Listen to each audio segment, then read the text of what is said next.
sponsored by Dell Technologies and Microsoft. So through the Alva Foundation of New Jersey. I just think it's important to be able to keep No, that's track and fine. look at it. That's all. Anyone else? If not, I can open it to the public if anybody wishes to address the board. So moved. May I have a motion, please, open to the public? So moved. Mrs. Brooks. Second. Mrs. Smith, please come on back. So my question is going to not discuss personnel actions, just discuss the policy related to the listing of things you're going to vote on in terms of personnel actions on the agenda tonight. I believe we just voted a new superintendent, am I correct? Yes. Of the Rockaway schools. Am I correct that it was for 3 years and you listed the salaries, correct? Yes, by state By- law, by state- it could be minimum 3 years, maximum 5 years to a superintendent's contract. Yeah, no, I'm just verifying that's what I we just did. want, yes, Yeah. that's what we did. I'm trying to figure out where that is in the agenda tonight and where the name is of, you know, the superintendent that, where the name is on this public thing of what was being voted on with the salaries listed. So, You want me to do it? If I can respond, so superintendent's contracts, including the business administrator contracts and assistant superintendent, require county approval. So contracts have to be submitted to the county with a cost benefit sheet, and they compare it with the state law because there's caps on salaries for superintendents. And then it's not until the county approves it and they send back there's a watermark on it saying approved, and there's a cover letter saying it's approved. At that time, then you can make a resolution and put it on. And it was not until, my understanding was late yesterday afternoon, so it was received by this Board of Education this morning when the business day started. So it would not be part of that. Again, that list was provided to board members confidentially, just to the board late last week. Correct me if I'm wrong, but so it was a separate list. We had discussion about the contract, we went back and forth. We can carry that resolution in, that's what she, Mrs. Salty had read in. So she noted number 15 on page Okay. 11. So during our conversation or discussion, she had said, I have a can carry resolution, adding number 15 to page 11. Page 11, she read in the resolution, we made motions and we voted. you will see that in the minutes as well, when the minutes are approved after the next meeting.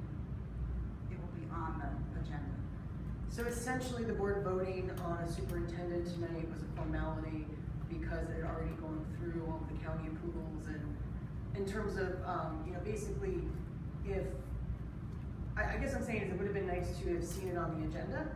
Did it have to be voted on tonight? Was that a law? Could this have been moved to the next agenda, you know, for public to be able to be notified that that was happening tonight? If I can on that, so once the county approves it, and again, that was late yesterday, early this morning, it's now public information, so you don't want to wait on it. You want to, this board should act on it right away, because otherwise, it'll be on social media that it's already been approved by the county. So that's why it was done this quickly. I guess my concern is some members of the board, you know, voted, you know, some voted yes, some voted no. Obviously, it passed a 4-3 resolution, so that concerns me. You know, because it feels like, you know, it just, you know what I'm saying? It feels like maybe there's this transparency thing again, and that's why, you know, what would be, I mean, so there would essentially be no time, you know, for the public to make a determination if they had concerns ahead of time regarding the selection, or is that not allowed to be made in private? I'm just asking. I'm not, you know, I'll saying talk anything. to I don't them. know. I don't know from Adam to anybody. So No, I'm going to answer generally, okay? Okay. On May 8th, we had a candidates night. Okay. Many members of the public showed up. In addition, during the day, the candidates, the finalists met with the key administrators for the district. During the workday. During the workday, Okay. in the afternoon, and they met with the Parents' art. portion was in the evening. Excuse me? There was a parents' portion. The parents and the Okay. parents' Okay. portion, and it was advertised, and letters were sent out. Okay. The principals met, the RTAA met with the candidates in the afternoon. The RTEA met with the candidates starting at 4 o'clock, and it lasted well past 5:30. everybody was either with a paper and pen or electronically asked to provide feedback to the board. One was, what do you see we didn't ask to rank, we asked, what feedback can you give us in terms of the strength that this person is a leader and any concerns you may have. Some people felt strongly there to put it there. That being said, the board then met after that, on that evening, as well as the next day for many hours, going over all of the feedback sheets and listening to what different stakeholders of our community felt about the candidates. At that time, the board made a decision on who we would like to see based upon all the feedback and based upon our interview process of who we'd like to see as the next superintendent. Then you need time to work out the contract between the individual and the board. Once both parties agree to that contract, then it has to be submitted to the county superintendent, as the attorney shared with you, to get approval, and that takes a couple of days.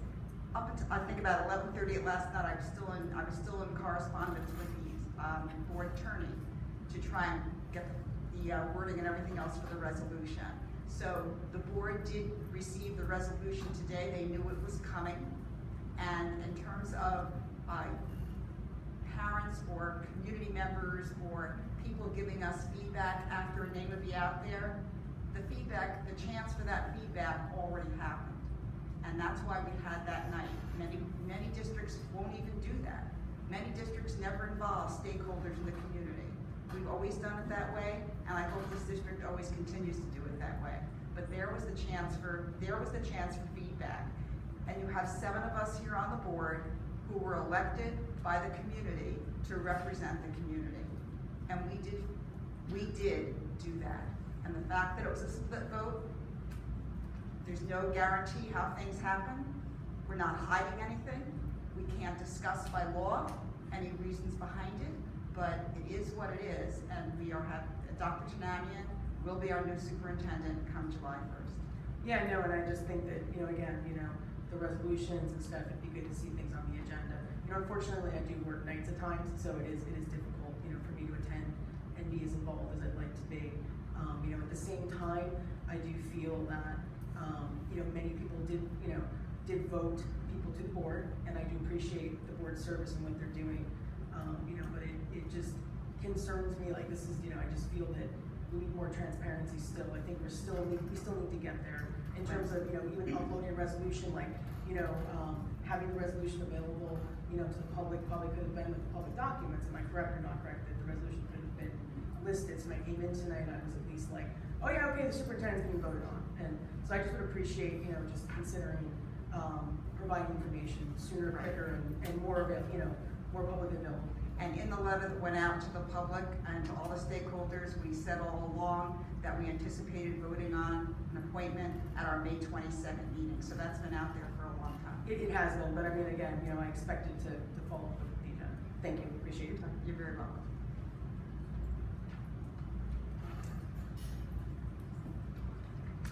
Brian Adams, RTEA.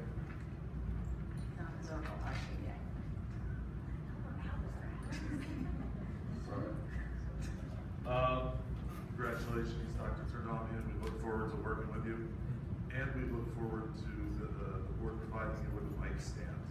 Graduating to a mic stand.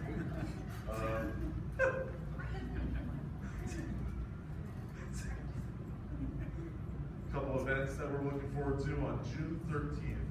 We've got 2 Pride events. Our annual duck race at the Hibernia Firehouse, which starts at around 5:30. We're gonna have barbecue.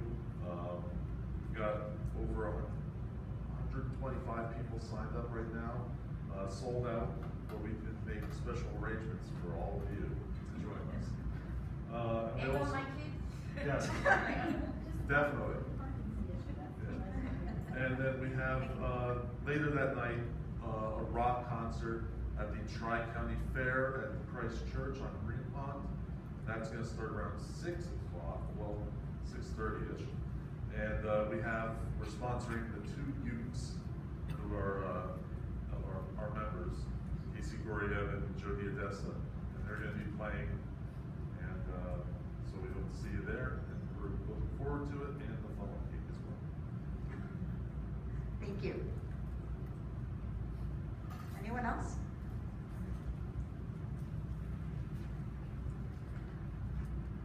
Carol Luzette, 29 Harley Drive. Continuing on my appreciation tour, wanted to thank the policy committee for reviewing policy 5200 and including the changes regardless of whether they're in the policy or the regulation. I appreciate you taking the public input so that the changes can be made regarding when a child is sick. The other thing that I want to thank, since I was on the board, I know how much time it takes to do a search, do interviews, all the hours that are really necessary for finding the best candidate for our superintendent of our district. I don't know that the public would ever understand all the time that it takes, and you know, if there's any indication, it's all the meetings that are on the agenda that you had to approve. I know that those meetings were not 15-minute meetings. They were hours. And I know your own personal time that you took out in order to find the best candidate for the superintendent. It's immense and immeasurable. And although I am not representing the full public, but certainly I hope you know that not only myself, but other people that I've spoken to, definitely appreciate all the time and effort. And I want to congratulate Dr. Denise for your, for you being able to step up to the plate. And I've worked with you for a little bit. I congratulate you and I wish you the best of luck. Thank you. Thank you. Anyone else from the public? If not, may I have a motion to close to the public? So moved. Mrs. Shields? Second. Mrs. Brooks? At this time, the board needs to return to executive session for personnel matters. We will not be making any further decisions, no actions will be taken, and we will be coming out to close the meeting, but I can't close the public meeting. I have no idea what time, but we will be going to an executive session now. So, may I have a motion, please, to go into exec? So moved. Mrs. Brooks? Second. Mrs. Smith? Thank you very much.